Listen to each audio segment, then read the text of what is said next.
The Imperial fleet had never known defeat. For 300 years, it moved from star to star like a storm. Worlds surrendered before the first shot was fired. Those who resisted were erased. When Earth was added to the invasion list, no one in the Empire questioned it. Humans were labeled primitive, low military rating, small fleet, divided governments, easy target. The Imperial Armada entered the solar system in perfect formation. Thousands of warships darkened the space around Earth. Planet killers charged their weapons. Strike cruisers locked coordinates. Inside the command ship, the Grand Admiral stood calmly. Send surrender demand. He ordered. Minutes passed. No reply. No panic broadcasts. No defense ships rushing forward. No emergency signals. Earth remained quiet. Some officers laughed. They said humans were frozen in fear. Then the sensors detected something strange. A single transmission from Earth. Short, clear, calm. One word. Proceed. The bridge fell silent. The Admiral frowned. He did not understand the tone. It did not sound afraid. It sounded certain. Before he could give another order, every Imperial screen flashed white. Not from an explosion. Not from weapons fire. Just light. In less than a second, the entire fleet vanished from galactic sensors. No debris. No wreckage. No distress calls. Thousands of warships gone. Back on Earth, the oceans remained calm. Cities continued their normal day. No celebration. No announcement. Only silence. Far beyond the system, alien observers stared at empty space, where the Empire's greatest fleet had just been. And for the first time in centuries, the galaxy felt fear. Across the galaxy, long-range sensors began to fail. Outposts that were tracking the Imperial fleet suddenly lost all signals.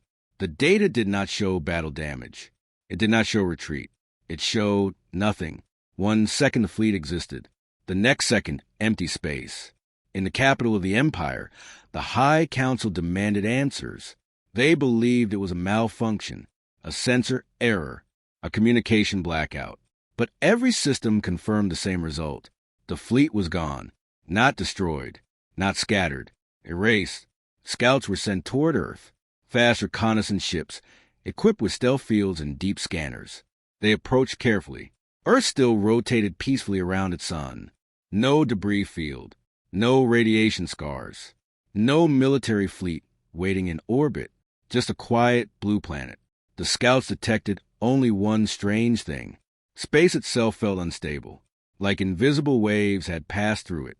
Before the scouts could collect more data, their transmissions cut off. No explosion, no warning. They vanished just like the Armada. Now the galaxy understood something terrifying. This was not luck. This was not accident. This was defense. Emergency meetings were called across dozens of star systems. Empires that once feared only the Imperial fleet now whispered a new name. Humanity. Earth sent no threats, no declaration of victory, no message of dominance. Hours later, a simple transmission spread across all known channels. It came from Earth.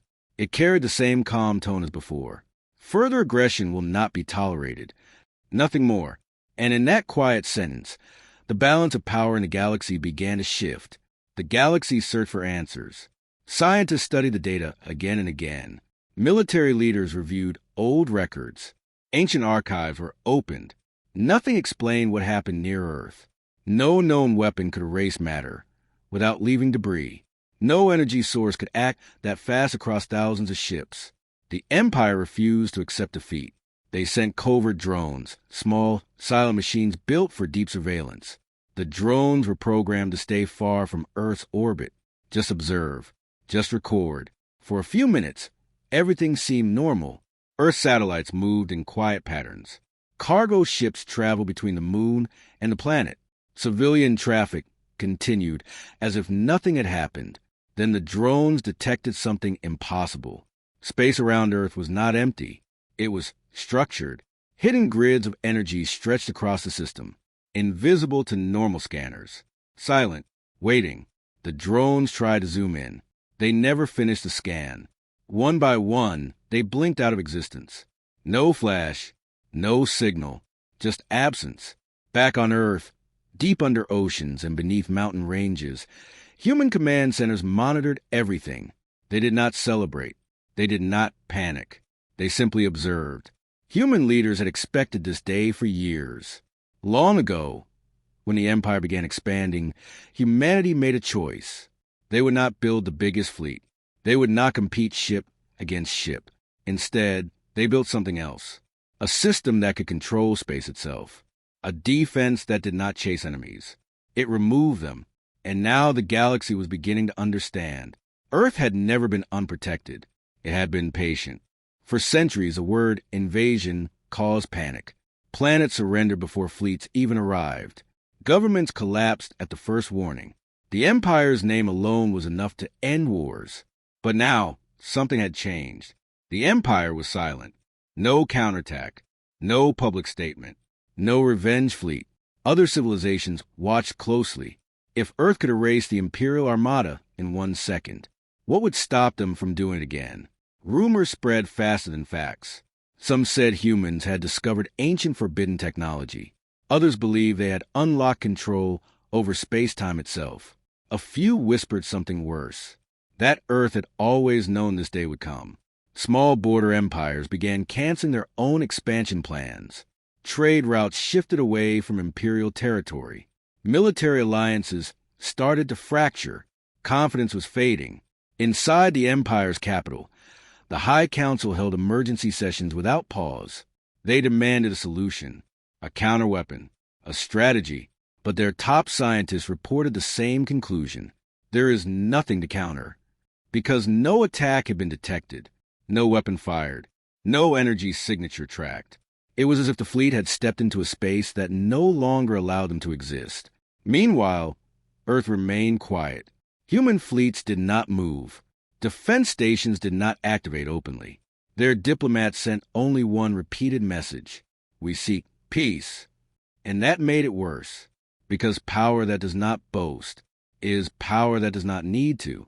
For the first time in recorded history, the Empire was not feared. It was uncertain. And uncertainty is where fear begins. Weeks passed, but the memory of that single word still echoed across the galaxy. Proceed. Many believed it was a mistake, a translation error, a sign of human surrender. But the truth was different. Inside a secure chamber beneath Earth's surface, a small group of leaders had watched the Imperial fleet arrive. They had seen the planet killers charging. They had heard the surrender demand. There had been no panic. Humanity had prepared for this moment long ago, not with anger, not with revenge, with calculation. When the fleet crossed a specific distance marker near Earth's orbit, an automated system activated. It did not fire a beam. It did not launch missiles. It changed the rules of space within a defined boundary. Anything marked as hostile inside that boundary was removed from existence. Instantly, the word proceed was not permission for the Empire. It was a command to the system. Permission to activate. The Imperial Admiral had unknowingly triggered his own destruction. When this truth began to leak through galactic intelligence networks, the reaction was immediate. Earth did not destroy without reason. Earth waited for aggression, then responded with final force. This was not conquest. It was absolute defense. A defense that required no fleet patrols, no warning shots, no dramatic battles. Just a line in space. Cross it with hostile intent, and you would vanish. Now the galaxy faced a new reality. Earth had drawn a boundary no empire could see, and for the first time, expansion was no longer certain. Because somewhere in the stars, an invisible line existed. Waiting, silent, ready. The galaxy slowly adjusted to the new balance. Trade ships still passed through nearby systems, but none approached Earth without clear permission. Diplomatic vessels requested entry weeks in advance. Every message was polite, careful, respectful. The Empire never sent another fleet. Officially, they claimed the first armada was lost to a rare spatial anomaly. Unofficially, their admirals avoided even speaking Earth's name. Military analysts across dozens of civilizations ran simulations. Every result ended the same way. If hostile ships entered Earth's defensive boundary, they disappeared. There was no strategy against it. No shield strong enough. No speed fast enough. The defense did not chase enemies. It waited for them. On Earth, life continued as normal. Children went to school. Cities expanded. Scientists improved the system quietly, never announcing upgrades. Human leaders made one decision very clear. The boundary would never expand beyond their own system. They would not use it to conquer. They would not threaten the galaxy. But they would never remove it. Years later, historians would mark this moment as the end of Imperial dominance. Not because Earth attacked, but because Earth proved something simple. Power does not need to invade. It only needs to exist. And far beyond the solar system, at the edge of safe navigation charts, a new warning was added to every star map. Earth system, restricted zone. Hostile entry, not advised. No dramatic speeches. No celebration. Just quiet certainty. They had sent an Imperial fleet to invade Earth. It was erased in seconds. And from that day forward, no one dared to cross the line again.